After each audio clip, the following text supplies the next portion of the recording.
Varicose veins కి సరైన చికిత్స కోసం సంప్రదించండి ఎవిస్ హాస్పిటల్. నమస్కారం, వెల్కమ్ టు సుమన్ టీవీ. నేను గీతాంజలి. ప్రస్తుతం మనతో పాటు ప్రముఖ జ్యోతిషులు బ్రహ్మశ్రీ నందిభట్ల శ్రీహరి శర్మ గురువు గారు ఉన్నారు. వారితో మాట్లాడదాం. గురుగారు నమస్కారం అండి. వాగర్థావివ సంపృక్తౌ వాగర్థ ప్రతిపత్తయే జగతః పితరౌ వందే పార్వతీ పరమేశ్వరౌ. సదాశివ సమారంభాం శంకరాచార్య మధ్యమాం అస్మదాచార్య పర్యంతం వందే గురు పరంపరాం. ఆదిత్యాయ చ సోమాయ మంగళాయ బుధాయ చ గురు శుక్ర శనిభ్యశ్చ రాహవే కేతవే నమః. శృంగేరి జగద్గురు పీఠాధిపతులకి, కంచి పీఠాధిపతులకి నమస్కారములు తెలియజేసుకుంటూ కార్యక్రమాన్ని ప్రారంభిద్దాం. గురుగారు, డిసెంబర్ 30 సోమవతి అమావాస్య. ఆ రోజు చాలా విశేషవంతమైన రోజు. ఆ రోజు వ్రతాలు కూడా ఆచరించవచ్చు అని చెప్పి వీడియోలో మనం మాట్లాడాం. అయితే అసలు ఆ రోజు యొక్క పరిపూర్ణ విశిష్టత తెలియచేస్తారా ముందుగా? ఎందుకంటే ఇంకా కొన్ని సందేహాలు ఉన్నాయి, ఇంకొంతమంది ఇంకా పరిహారాలు కావాలి మాకు అని అడిగారు. అవి అడుగుతాను. ముందుగా ఆ రోజు యొక్క విశిష్టత తెలియచేయండి.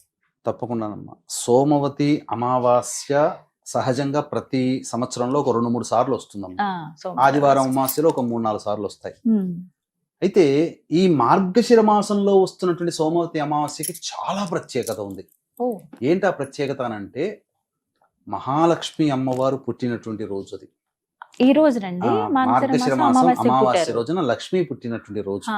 అందుకనే ఏం చెప్తారంటే, అమావాస్య నాడు అమ్మాయి పుడితే లక్ష్మి పుట్టిందిరా అని అంటారు. ఎందుకంటే ఇది అంటే దీని గల గాథ కూడా చూసుకుంటే, త్రిమూర్తులలో ఎవరు యజ్ఞ భాగానికి అర్హులు అని చెప్పి మునులందరూ నిర్ణయించగా ఈ యొక్క సంబంధించినటువంటి మహర్షి వెళతాడు, చ్యవన మహర్షి. అప్పుడు ఆ భృగు మహర్షి సంబంధించినటువంటిది ఇదంతా కూడా చెప్పినటువంటిది. వెళ్ళిన తర్వాత విష్ణు వక్షస్థలములో తన్నుతాడు.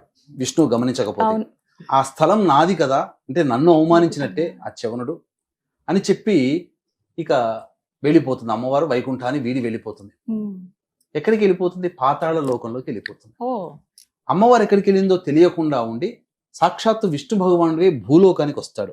ఎక్కడికి వస్తాడు? ఇప్పుడున్నటువంటి తిరుచానూరు ఉంది కదమ్మా, ఆ తిరుచానూరు ఉన్నటువంటి ప్రదేశం, ఆ తిరుచానూరులో కొలను ఉంది కదా, ఆ కొలనుకి సమీపంలో 12 సంవత్సరాలు తపస్సు చేస్తాడు. అమ్మవారు రావాలని, కనబడాలి అని చెప్పి.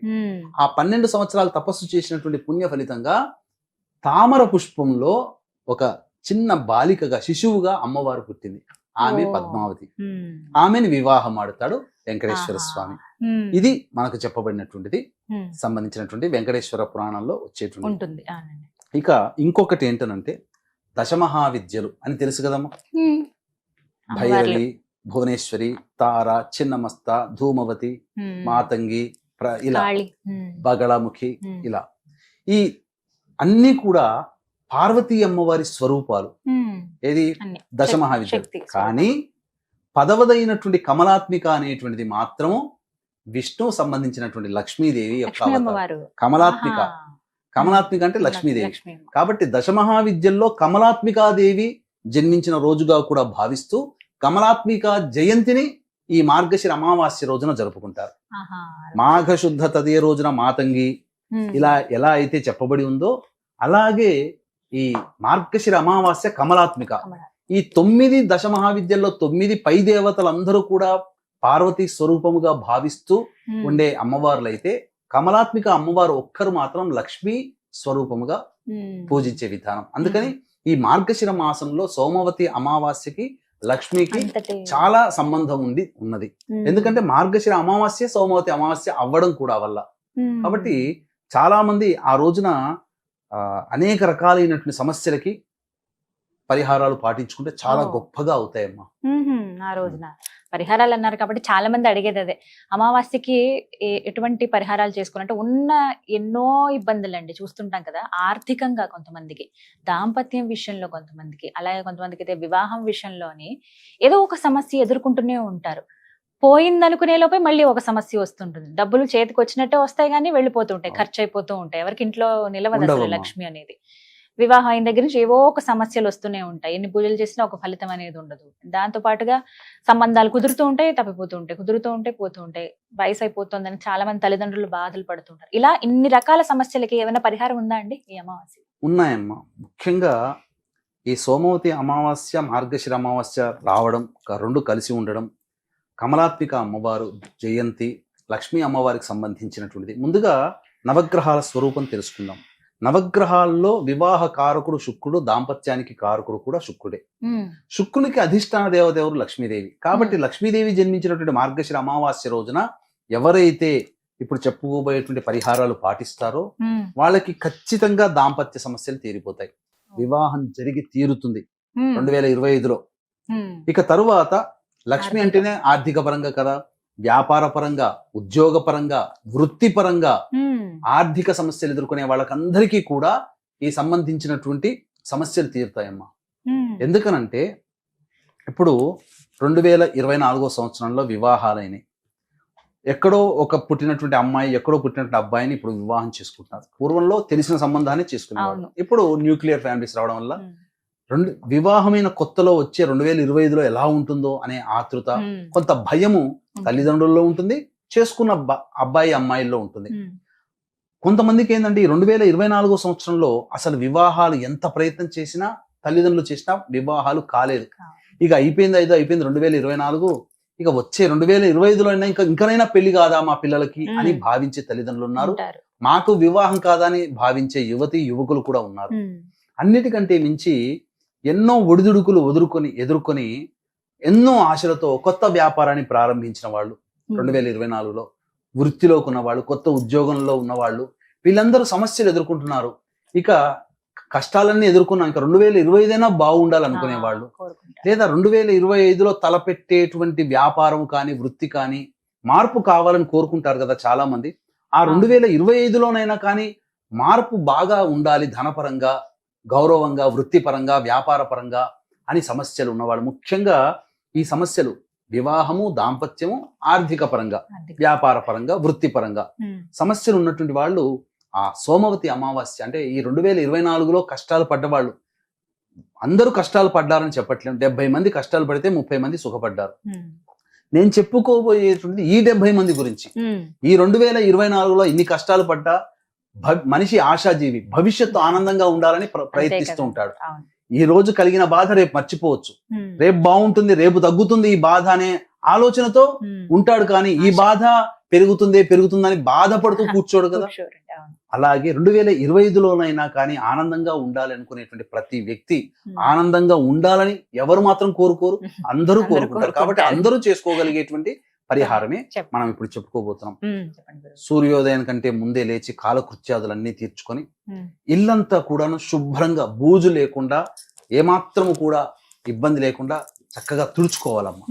ఆ తుడుచుకున్న తరువాత ఒక బకెట్ మంచినీటిలో గోపంచకం, గళ్ళ ఉప్పు, మెత్త ఉప్పు కాదు, గళ్ళ ఉప్పు, తర్వాత పసుపు, ఇవన్నీ వేసి కలిపి చక్కగా ఇల్లు, పూజా మందిరం అంతా శుభ్రపరచుకోవాలి. పరుచుకున్న తర్వాత ముందు రోజు పటాలు శుభ్రపరచుకోవచ్చు. అమావాస్య కాబట్టి చేయకూడదు. ముందు రోజు శుభ్రపరచుకొని పెట్టుకుంటాం కదా, ముందు రోజు అంతా శుభ్రపరచుకోవాలి ఇల్లంతా కూడా.